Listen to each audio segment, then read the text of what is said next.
Hey there. Subscribe to my channel. And also press this bell icon. Bismillahirrahmanirrahim.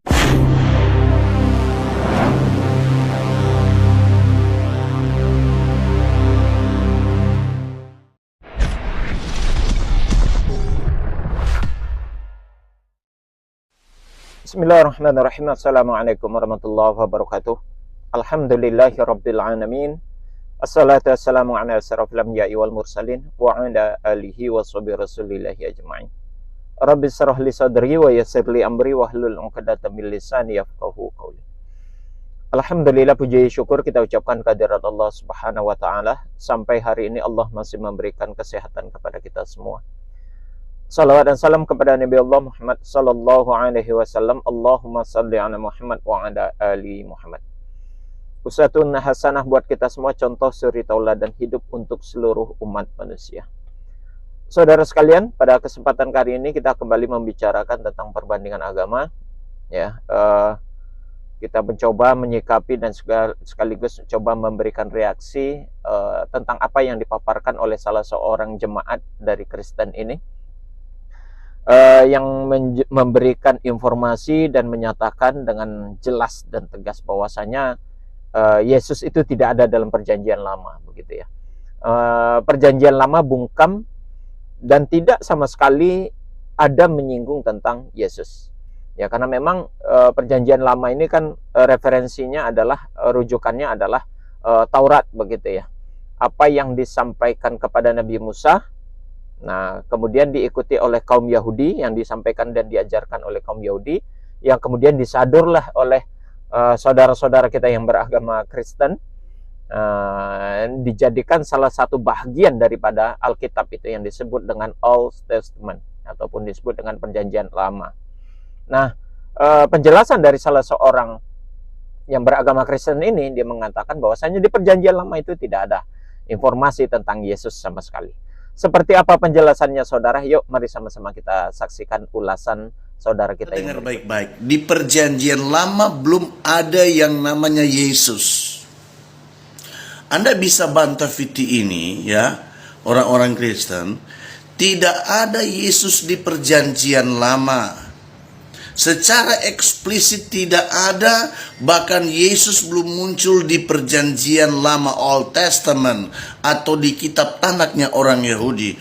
Anda mau pakai wire di kaki untuk ngebut, tetap Yesus tidak ada di perjanjian lama. Prakteknya Yesus hanya ada di perjanjian baru. Anda jangan salah menafsirkan Alkitab. Di perjanjian lama tidak ada praktek sesungguhnya tentang Yesus. Makanya belajar betul dengan Alkitab supaya kita tidak salah kaprah. Makanya orang Israel, orang Yahudi pada zaman itu tidak percaya yang namanya Yesus karena tidak ada praktek Yesus hadir sesungguhnya di perjanjian lama, di sejarah-sejarah kisahnya orang Yahudi. Ya, saudara, sudah sama-sama kita dengarkan.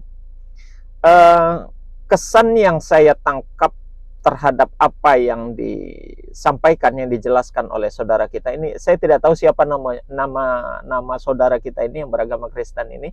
Saya jujur saya tidak tahu. Ya, tulis saja di kolom komen kalau ada saudara yang tahu siapa nama saudara kita yang beragama Kristen yang memberikan ulasan dan juga tanggapan. Dan kalau kita lihat di entah itu di YouTube, di shortnya ataupun di TikTok, dia sering muncul. Dan komentar-komentar yang dia berikan, ulasan-ulasan yang dia sampaikan tidak jauh seputaran antara Kristen dengan Islam. Nanti mungkin ada beberapa lagi video yang lainnya dari saudara kita ini yang sangat menarik dan perlu kita kasih tanggapan ataupun kita tanggapi dan perlu kita ulas, begitu saudara. Nah, yang jelas saya belum tahu siapa nama saudara kita yang berikut ini nih ya, yang tadi itu yang memberikan tanggapan, memberikan penjelasan berkaitan tentang Yesus di dalam perjanjian lama. Poin pertama yang saya tangkap dari apa yang dia sampaikan, keberaniannya, ya. Keberanian dalam menyampaikan dan di dalam mengulas tentang keberadaan Yesus itu sendiri di dalam perjanjian lama, begitu ya. Bahkan dia berani menantang siapa yang tidak menerima atau menolak dengan apa yang dia katakan, dengan statement yang dia ucapkan, ya silakan dia balas, begitu ya. Jadi keberanian dia dalam menyampaikan ini cukup luar biasa.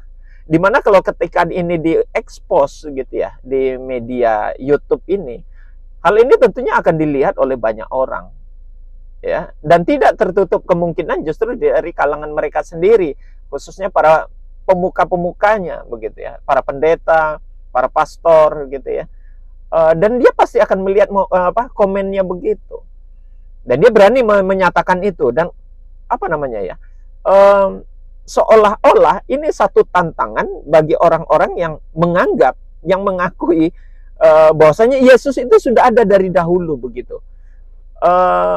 Saudara kita ini menyatakan bahwasanya Yesus itu ya baru datang kebelakangan, kemudian begitu, setelah Nabi Musa, setelah kaum Yahudi menerima syariat dari Nabi Musa. Jadi secara tidak langsung dia memberikan satu bantahan gitu, seolah-olah memberikan satu bantahan bahwa keberadaan Yesus itu sudah lama, seolah-olah dia membantah itu.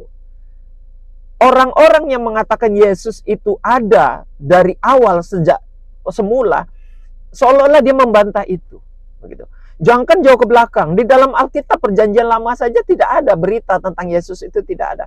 Makanya kenapa orang Yahudi itu tidak percaya dengan Yesus itu sendiri.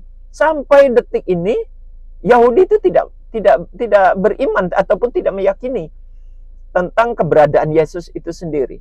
Karena memang di dalam Alkitab mereka, di dalam perjanjian mereka, di dalam Torah atau di dalam Taurat itu sendiri, itu tidak dinyatakan dan tidak diberitakan tentang itu. Begitu. Itu keberanian dia yang pertama. Jadi seolah-olah dia menentang arus, saudara. Ini kita salut dengan yang begini nih. Artinya jarang-jarang gitu ya. Jarang-jarang ada umat Kristen itu sendiri begitu cerdas di dalam mencermati isi dari Alkitabnya. Tidak banyak yang mau berani dan jujur berkata seperti ini. Dia jujur, dia berani menyatakan bahwasanya Alkitab itu, khususnya perjanjian lama, tidak ada menceritakan tentang Yesus itu sendiri. Nah, itu. Yang kedua, kejujurannya yang perlu kita tangkap poin positif dari orang ini, dari saudara kita ini. Tadi keberaniannya, yang kedua kejujurannya. Tidak mau menutup-nutupi dan tidak mengada-ngada. Nah, gitu ya.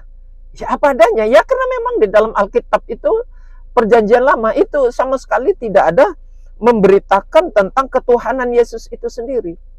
Hanya di perjanjian baru, khususnya banyak tulisan-tulisan Paulus yang menginformasikan tentang seolah-olah Yesus itu adalah Tuhan itu sendiri, gitu ya. Yohanes ada beberapa yang menyatakan, walaupun di beberapa ayat Yohanes juga justru menyatakan Yesus itu bukan Tuhan. Meski di awal ayatnya Yohanes pasal 1 ayat 1 itu yang mengatakan seolah-olah mengindikasikan Yesus itu adalah Tuhan, ternyata itu pun tidak sangat eksplisit, tidak disebutkan secara eksplisit, begitu ya. Secara real tentang penyataan Yesus itu adalah Tuhan itu sendiri, gitu loh. Ya, mula-mulanya firman itu bersama Allah, lalu firman itu adalah Allah. Kalimat ini apa ya? Kalimat yang begitu rancu, kalimat yang sulit untuk dinalar, diterima dengan logika, dan itu dipaksakan, begitu. Nah, itu dalam konsep pertama. Kemudian ada lagi aku adalah Tuhan, itu yang dipelesetkan, ditambahkan huruf H, yang semula aku adalah Tuhan, nah, begitu ya. Aku adalah guru dan Tuhan. Dalam beberapa literasi, dalam beberapa terbitan Alkitab itu diganti dengan akulah guru dan Tuhan. Nah, seolah-olah menyatakan Yesus itu sendiri adalah Tuhan, begitu ya. Padahal kata-kata Tuhan di situ kalau dalam teks Inggrisnya menggunakan Lord, bukan God, gitu ya. Lord tentunya Tuhan. Tuhan itu salah satu sebutan penghormatan kepada orang yang orang yang dihormati, orang yang dihargai begitu ya. Itu disebut dengan Tuhan. Kalau dalam bahasa Inggris ya itu tadi Lord. Begitu. Nah, itu yang diartikan Tuhan. Itu 2 poin. Yang ketiga, Saudara, ini memberikan satu pencerahan. Poin yang ketiga itu saudara kita yang beragama Kristen ini memberikan satu pencerahan, ulasan kepada khususnya orang-orang yang beragama Kristen tentang informasi Yesus itu sendiri baru berada dan baru dinyatakan itu di dalam perjanjian baru. Di dalam perjanjian lama tidak pernah disebutkan sama sekali dan tidak diinformasikan tentang kedatangan Yesus itu sebagai Tuhan, begitu ya. Bahkan kalau seandainya kita merujuk kepada Ulangan pasal 6 ayat 4, di mana di situ Allah menyatakan kepada Nabi Musa dalam kitab Tauratnya, dalam perjanjian lama itu, dengarlah hai Israel, Tuhan Allah kita, Tuhan itu Esa. Jelas, tegas, singkat, padat pernyataan Tuhan Allah kita, Tuhan itu Esa. Penyebutan yang namanya Tuhan itu adalah Allah dan Dia Esa.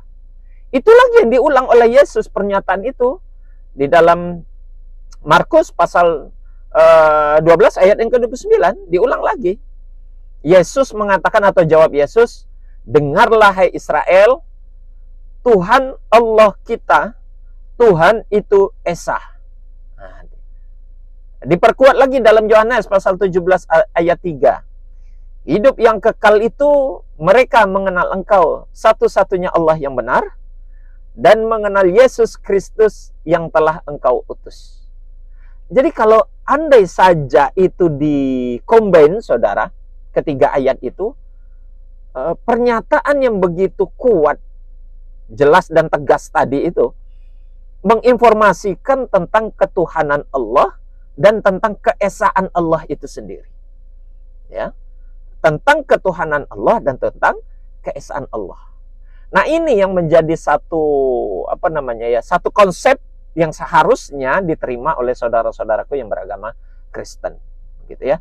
Jadi apa yang disampaikan oleh saudara kita tadi yang beragama Kristen tentang keberadaan Yesus tidak ada di dalam perjanjian lama, itu sebagai pembuka dan jalan seolah-olah dia ingin menyampaikan ini loh informasinya bahwasanya keberadaan Yesus itu dia bukan yang pertama gitu lah. Bahkan dia aja diciptakan yang terakhir gitu ya, baru belakangan gitu, bukan terakhir ya. Dia belakangan begitu. Nah, ini menjadi satu sorotan yang seharusnya menjadi pertimbangan baik kepada saudara-saudara yang beragama Kristen maupun kita yang beragama Islam. Di Islam memang sudah kita kokohkan akidah itu bahwasanya yang dinyatakan utusan Allah itu salah satunya adalah Isa atau Yesus itu sendiri. Dia tidak lebih dan tidak kurang, hanyalah manusia biasa yang membawa risalah dari Allah Subhanahu wa taala untuk kaumnya Bani Israel. Demikian Saudara, semoga ini bermanfaat ya. Terlebih dan terkurang mohon maaf yang sebesar-besarnya. Kita tutup dengan kafaratul majelis. Subhanakallahumma wa bihamdik asyhadu an la ilaha illa anta astaghfiruka wa atubu ilaik. Assalamualaikum warahmatullahi wabarakatuh.